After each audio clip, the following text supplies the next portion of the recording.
আপনি কি জানেন আপনার যা হয় আপনার ভালোর জন্যই হয়? একদিন আকবর তার প্রিয় তলোয়ারটি পরিষ্কার করছিলেন এবং তলোয়ার পরিষ্কার করতে করতে তলোয়ার লেগে তার আঙ্গুল কেটে গেল এবং প্রচুর রক্ত বের হতে লাগলো।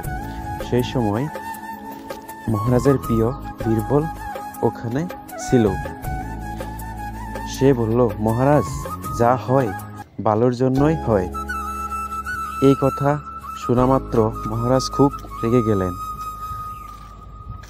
এবং বীরবলকে বললেন, বীরবল, তোমার এত সাহস, তোমার আঙ্গুল কেটে গেছে আর তুমি বলছো যা হয় ভালোর জন্যই হয়।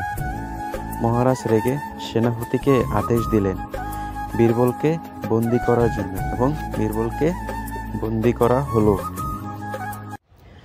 কিছুদিন পর মহারাজা শিকারে গেলেন এবং জঙ্গলে ঘুরতে ঘুরতে সবার থেকে আলাদা হয়ে পড়লেন।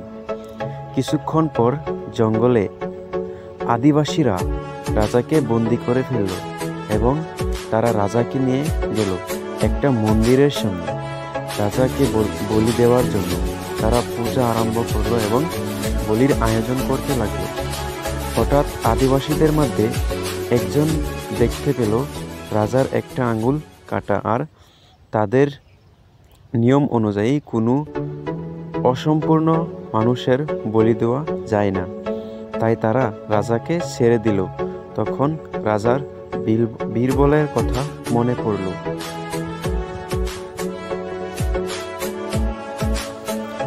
তিনি নিজের রাজ্যে ফিরে গিয়ে দ্রুত বীরবলের কাছে গেলেন এবং বীরবলকে সব ঘটনা খুলে বললেন।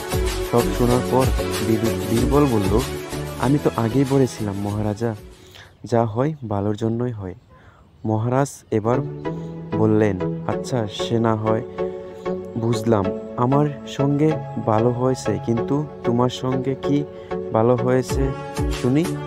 তখন বীরবল হেসে বলল, আমার সঙ্গে তো আরো ভালো হয়েছে মহারাজ। মহারাজ আবার একটু অবাক হয়ে বললেন, কিভাবে?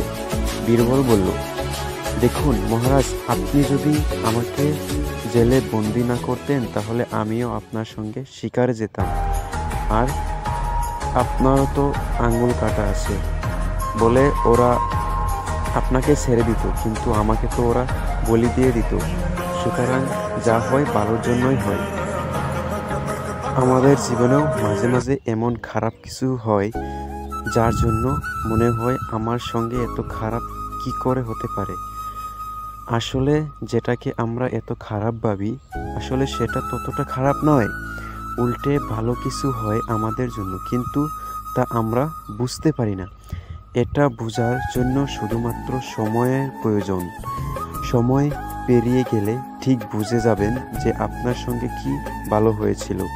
আচ্ছা বলুন তো, এমন কোন ঘটনা যা আপনার সঙ্গে অতীতে হয়েছে এবং তখন আপনার খুব খারাপ লেগেছিল, আর এখন ভাবুন তার জন্য আপনার কি কি ভালো হয়েছে বা হচ্ছে।